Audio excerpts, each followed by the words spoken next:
What's up YouTube? Welcome back to another episode of Blue Collar Money. Today's video, I want to go over my experience and my journey as an Autobody Tech. So let's get into it. So I want to first start off on how I got started into this trade. The journey begins when I was smaller. Of course, as a boy, you play with, little toy cars and you play outside.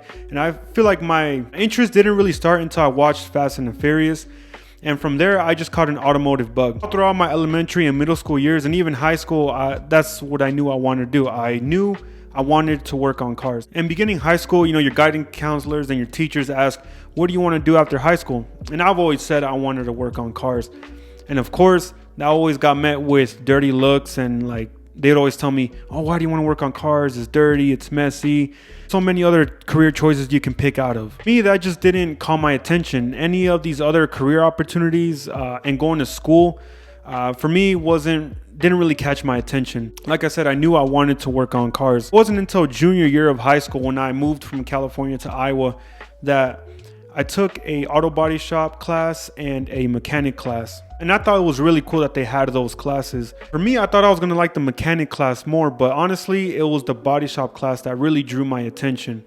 I don't know, just something about the dent pulling, the welding, the grinding, and the mud work I just enjoyed. It wasn't until 2 years after when I finally got a start in the career. After high school, I kind of spent a lot of time just working dead-end jobs, and there was a warehouse that I wanted to start working at. Spent a year there trying to get put on as a full-time permanent position, but obviously that didn't work out. After the second failed attempt, I said to myself, I need to build a skill. I need to learn something where I don't have to depend on one place for employment. That's when I enrolled myself at a community college, and I took a class for auto body that was going to be done in 1 year. So after 1 year, I completed everything. I completed all my school and classes, and I was ready to go. It wasn't until 1 year after that when I moved to Denver is when I finally got started in auto body. The shop I worked at was in Inglewood, Colorado. It was more of a PDR hell type repair place. And they were actually looking for a automotive body technician that had 2 years of experience already. And I kind of gambled and I said, you know what, let's try it out. And when I interviewed, luckily the manager was cool. I told him, I was like, hey, I have 1 year of experience in school, and then another year in Walmart Auto Tech Center. I was a lube tech and oil change tech. Luckily, the manager took a chance with me. He said, okay, let's put you on and see what you can do. I was working as an apprentice, not officially, but they just kind of paired me up with the older technician there. So we started off by fixing rails and replacing roofs. At that time, Colorado just got hit with a big hailstorm, and the parking lot was full of cars with hail damage. And so I started off fixing rails and replacing roofs. I worked at that shop for about 2 years. The great thing about that shop too was the manager wasn't afraid to hire people to teach the technicians to learn how to use the equipment. The spot welder, he had a teacher come out, or he had a salesman or a teacher come out to let us know how it works. The welder, the stud pullers, the aluminum dent puller, all these things, the manager wasn't afraid of hiring these people and getting them into the shop to train the technicians on how to use them. And that was great for my development in my career. Learned how to spot weld. I learned how to weld. I learned how to do aluminum pulls. So it was really cool. And after a while, we started working on rental cars. Unfortunately, the thing with rental cars is they don't pay the full labor rate, so a lot of people hack them out. But gratefully for me, they just kind of let me loose on them, and I was able to develop my dent pulling, my mud work, and it gave me a lot of value because I was able to learn on live cars how to do this stuff. Before I go further, one of the things I did struggle with in my early career was R&I. The thing about these tech schools is that they don't teach you the R&I first, right? You start off in the shop, first thing you're gonna do is fix a dent. And you might, but you also need to R&I, remove and install, install handles, doors, trim panels. I started off little by little with, some of the tools that I got from Harbor Freight. I think one of my first toolboxes was from Harbor Freight. I got a good solid base at that shop. Year 2020 came, I got laid off. And so I sat around in my apartment for about 2 weeks when I got a phone call actually from one of the tool truck guys. He said, He said, "Hey, there's this guy needing some help. He was wondering if you wanted to stop by and talk to him, see what you think." I said, "Sure. Like, let's go. Let me see what's going on. I'm not doing anything. I've been out of a job for 2 weeks. Like, let's see what's going on." And so I went in, and this little shop was ran by just one person. There was just one painter there, and then the owner, he was doing all the estimating, all the parts ordering, just everything you can think of, the detailing. He was doing everything but paint, so he needed some help. I went in there, and I did my best to help. I lasted there like about a year and a half. At that shop, they were doing some custom work. They were doing some restoration, some custom work, and older cars. And for me, I quickly learned, I said, you know what? This is not what I want to do. I want to do just collision work. I felt like at that shop, I wasn't able to develop my skills. So again, after a year and a half, I said, you know what? I need to hone my skills in my craft. And here, I just didn't feel like I could. And so I started looking for another job. My career has been kind of up and down. It was weird because, like, at the first shop I was at, I was working as an apprentice, and then I wasn't. And then I went back to working as an apprentice again. And then I went back to being my own technician. And then again, when I got laid off and I got this job over here, I was my own technician, kind of. And then I said, you know what, like, let me just do an apprenticeship for a little bit and let me just learn these skills. That's when I got another job at a body shop. And this body shop was amazing. I mean, it was a clean shop. It was a big shop.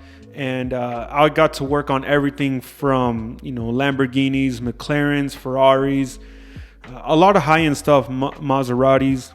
And I really enjoyed working at that shop. Everybody from the front end to the back, I mean, everybody was cool. Boss, management, painter, my coworkers, everybody was just super cool. And I've never had an issue with anybody there. And I did see myself retiring there, but me and my wife got an opportunity to buy a house down here in Pueblo, and to make that drive 2 hours every single day, I said, it sucks to leave, but I said, you know what?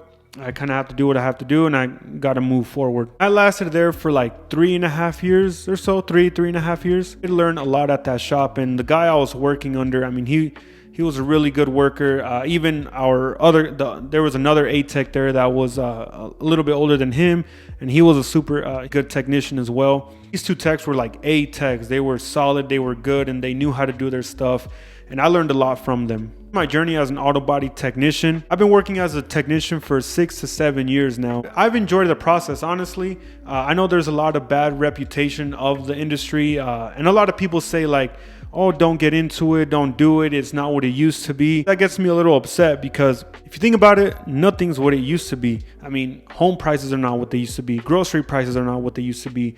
Cars are not what they used to be. Like, a lot of things are not what they used to be. And when these people like sit here and say, like, oh, it's not what it used to be, you can't make no money.